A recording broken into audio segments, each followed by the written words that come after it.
a wonderful, wonderful conference, the first of its kind in the country, and it's wonderful to see a young woman co-chair of such a major conference.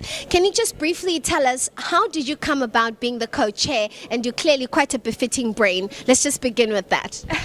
Thank you so much. Well, how I come about it is, like it was said earlier in the plenary, that, as young people, we have a voice. And I said something last year when I attended the International AIDS Conference, that as young people, we are sidelined in these big conferences. The AIDS conference is coming up in the next few days, but young people's voices are not there. We are spoken about, but never with us. So I wrote an article and I put it online, and the big people happened to see that article, and they decided that we need to bring this voice forward so that she can also assist us in bringing other young people's voices, the voices that are marginalized, the voices that are sidelined, and bring them forth, and so that the government can hear what the young people are saying on live television at national level.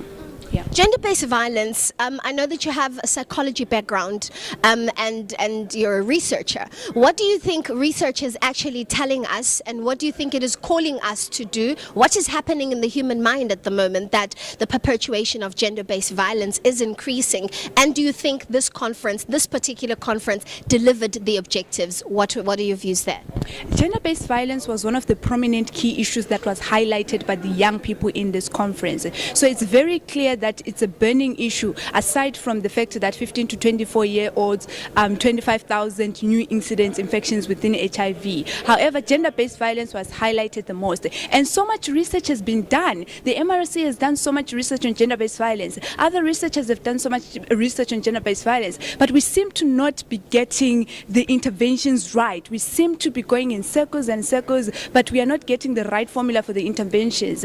And most of the times, what we as young people, what we raised, particularly in this conference, is that interventions or programs tend to be empower the young woman. Why doesn't she get out? It's always victim blaming when it comes to gender-based violence. And we are calling for patriarchy to be dealt with head on. Programs need to look at young men. They need to call out young men to say, you need to respect women. And possibly our young men don't know how to respect women. Possibly they don't know how to treat women. So programs need to be directed at those young men. Teach them from an early age, teach them now, and government themselves, they're very patriarchal, some of our leaders, and they need to address that patriarchy, because leadership needs to lead by example. Spoken with absolute passion. Tell me about the memorandum that you delivered there to the leaders.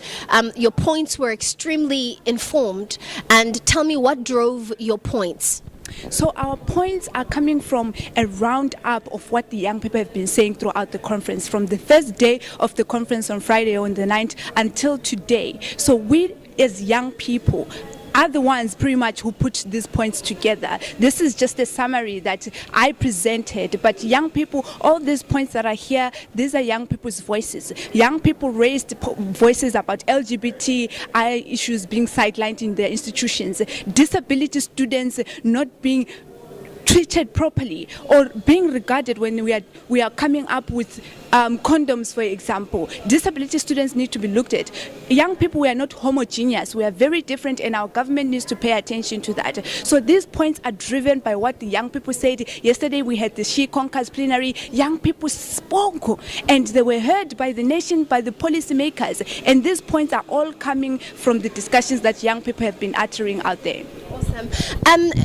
As you heard, I asked a question, I asked a question during the media briefing, and particularly what came across from response of the leadership was that there is a gap and a serious problem during implementation or coordinating of all of the things that are discussed by leadership. Now, do you really believe, I mean, it sounds negative, but do you really believe that leadership is going to take these points seriously and actually ensure that implementation and coordination meets the objective? True. Like I said on the first day, that leadership, our government is like an unreliable boyfriend. 1 minute they are making you happy, the next minute they are disappointing you dismally. So we as the young people, it's our responsibility, because remember, rights come with responsibilities, and it's our responsibility and job as young people to make sure we hold this leadership accountable. accountable. And I am calling for us young people who are in this conference, those who are watching from home, to say we need to follow up actively on these points that we put forward so that our government is held accountable. Thank you so very much. We do hope that, do we have another session next year, 2018? Government needs to provide the funding. If the funding is there, we will have another youth session. Thank you so very much. You are inspiring, absolutely inspiration. Thank you so much.